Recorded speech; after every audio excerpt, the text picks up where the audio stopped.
Welcome to 2022. I took time off from the show and I've been going back and forth on what to focus on for episode 100. Will it be an interview? Will it be a review of the past year, the pandemic response? Will I deep dive into another project management topic or review a critical incident response? In the end, I decided to do none of these things.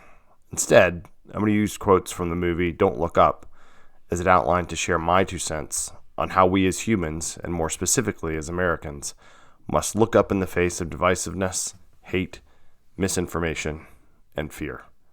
But first, please silence your cell phones, hold all sidebar conversations to a minimum, and we will get started with People Process Progress in 3, 2, 1. Welcome back, everyone, to episode 100. We must look up. Up front, I'm going to share that my thoughts and statements from this episode, as with all others of the Between the Slides and People Process Progress podcasts, are my own. They don't represent anyone I've worked for, that I do work for. I'm also going to tell you there's a spoiler alert that I'm going to quote directly from the movie Don't Look Up and give context that, if you haven't seen it, may alter your movie experience. So what's the summary of this movie, Don't Look Up? It follows 2 scientists who are trying to get the truth out to people that a giant comet is going to hit Earth and destroy all life on it. Throughout the movie, we see a mirror of real life, politics taking control of the narrative, corruption of seemingly good people, the truth uncovered, and anger when the people finally hear it.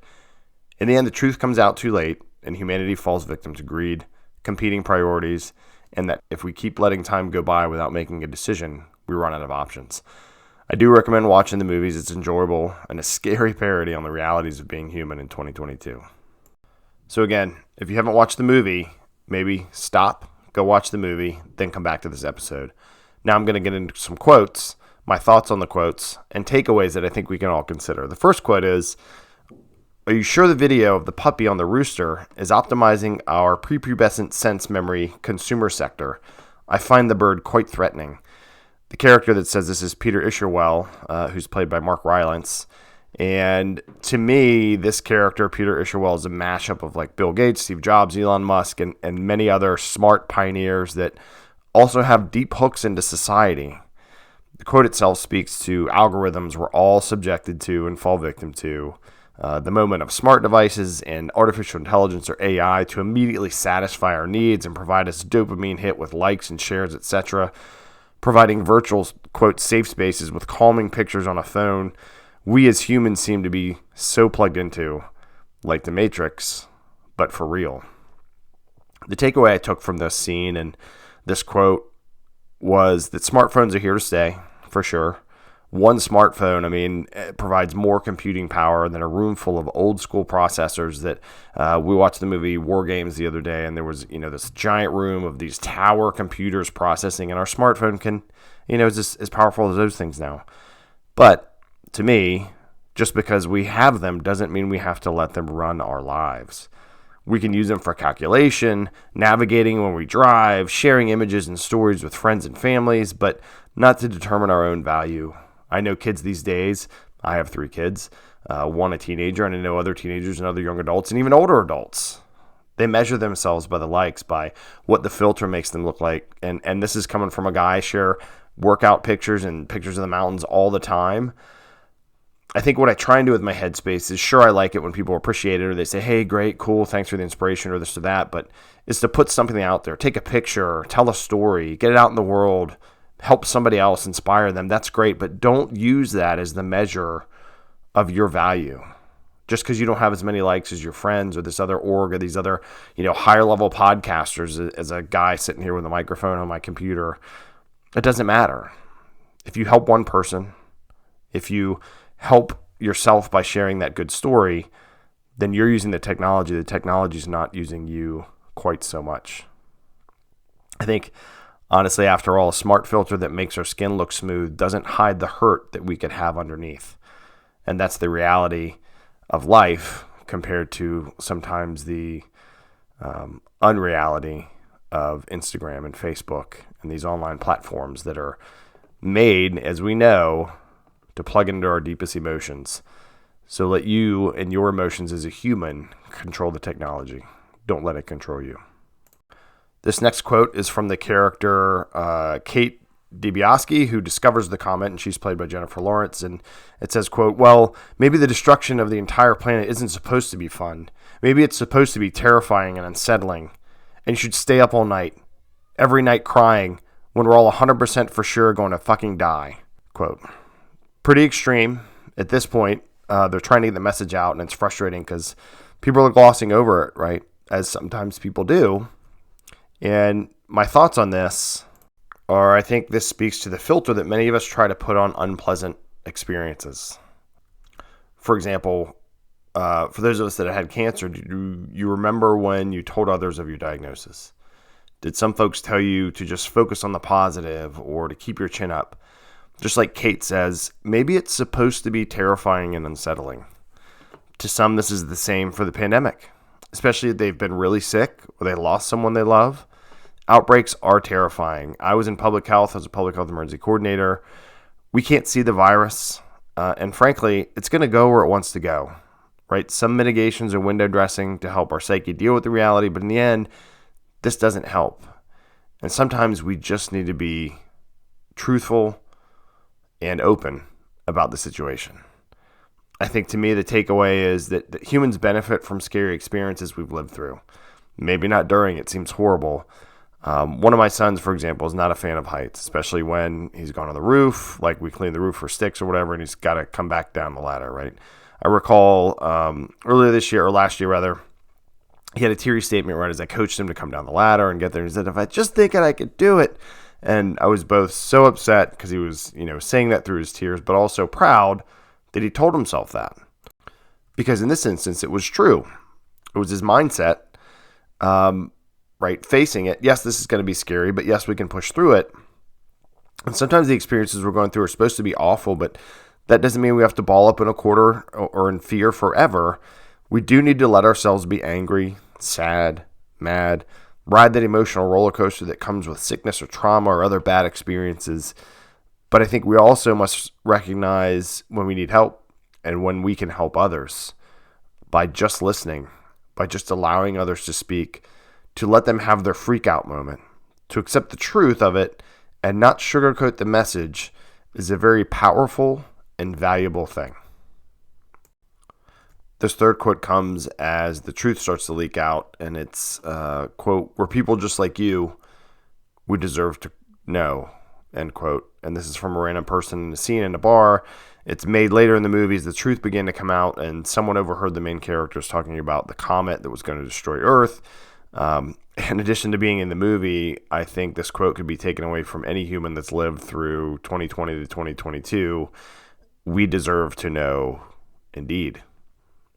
A takeaway from this part of the movie and from this quote to me is truth has always been manipulated. In recent years, it seems the truth, e.g. science, has been manipulated even more and by all sides of the political arena. The truth of how the pandemic started, the truth of the effectiveness of masks, vaccines, and boosters, the truth on how to treat the sick, the truth on how to better prevent sickness, the truth that we as a society were already sick. Sick from smoking, lack of regular exercise, poor diets and fast food, reactionary medicine, having, quote, a pill for that, and other key comorbidities that many won't speak of for fear of making others feel bad. Well, sometimes, personal experience included, sometimes we need to feel bad before we decide to fix ourselves or ask others for help in doing so. This fourth quote comes when the politics machine is in full force in the movie. It's from a politician at a rally that will look familiar in recent years of all political parties having these big rallies and everybody loves America. And the quote says, they want you to look up because they are looking down their noses on you, quote. So think about that statement. They want you to look up at the sky to see the comet because by now everybody can see it. But politicians turned it into a negative of society. And so the message is trying to convince the populace to not look at the truth. E.g., to me, the comet in this movie. On making the truth a politicized thing. On saying the truth is that the comet represents the higher ups or the upper crust looking down on the working class. So if you don't look, you won't feel like less. Don't look for the truth. Don't seek reality is what this statement says to me. So my thoughts about this, and I have many, but trying to narrow it down to a short podcast episode, is this a commentary on anti-vaxxers? Is it a commentary on how politicians manipulate the underserved or less educated in America? I think it's both and more. Right? To me, this symbolizes the arrogance of folks appointed to higher offices saying, just listen to us, don't seek the truth on your own, or in business when there's discussions happening and people have questions, but they're told that's a decision for upper management to make. While that may be true, it's a shitty way to deal with people, and we should always look up. We should always seek the reality of a situation and not just rely on others to tell us how to live and what decisions to make. This last quote is, I think, one that holds the most truth to me and that I guess I like the best from the movie. And again, this is later in the movie, but it's from Randall Mindy, who is Leonardo DiCaprio's character. And it says, quote, "Not everything needs to sound so goddamn clever or charming or likable all the time. Sometimes we need to just be able to say things to one another. We need to hear things," end quote. At this point, DiCaprio's character's had enough. He realizes the message that all on Earth are going to die has been so sugar-coated, manipulated, and diluted, and it's not helping anyone. And he's had enough. He's on this, talk show. And a takeaway to me from this that I consider, and maybe you all could consider, is many times the simplest message is the best. Right? Do we need a 2-hour meeting if we can email the same information in a paragraph? Do I need to frame my response at a dinner party to try and be a superstar? Hell no. We need to hear things, is my favorite part of this quote. It resonates because there's so much truth in it. In this instant gratification society we live in, our conversations are often via text, in bursts of letters with no emotion behind them. We need to pick up the phone, to put our phone down when someone is talking to us, to listen, to hear, not to respond. That's the last of the quotes, and there's many more, and I got this from a link on BuzzFeed where it was 50 quotes, but these are the ones I thought, that resonated with me, thought would resonate maybe with you all. I'll have the link on the post for this. Don't look up to me as art imitating life, and the comment represents truth. But whose truth? How is truth defined in 2022? Truth has been manipulated so much over the past few years that I feel it's up to us, the people, to determine what the truth is, to cross-check our sources, to consider both sides of a debate, of research, and of life. The process to do this is hard. It requires us to supplant our implicit biases, to be as objective and open to all sides of an argument as possible, to manage our fear, and to consider the other humans involved in the discussion. What do we consider progress then? When we listen to each other more? When we can talk without reducing the humanity of others by their choices? Or when we on our own choose to look up and see the truth of things? So look up, live your life, control what you can and adapt to what you can't. But look up and find the truth that exists out there. I thank you for looking up on your smartphone and playing this episode, and for sharing the show with others. Stay safe out there, wash those hands, and Godspeed.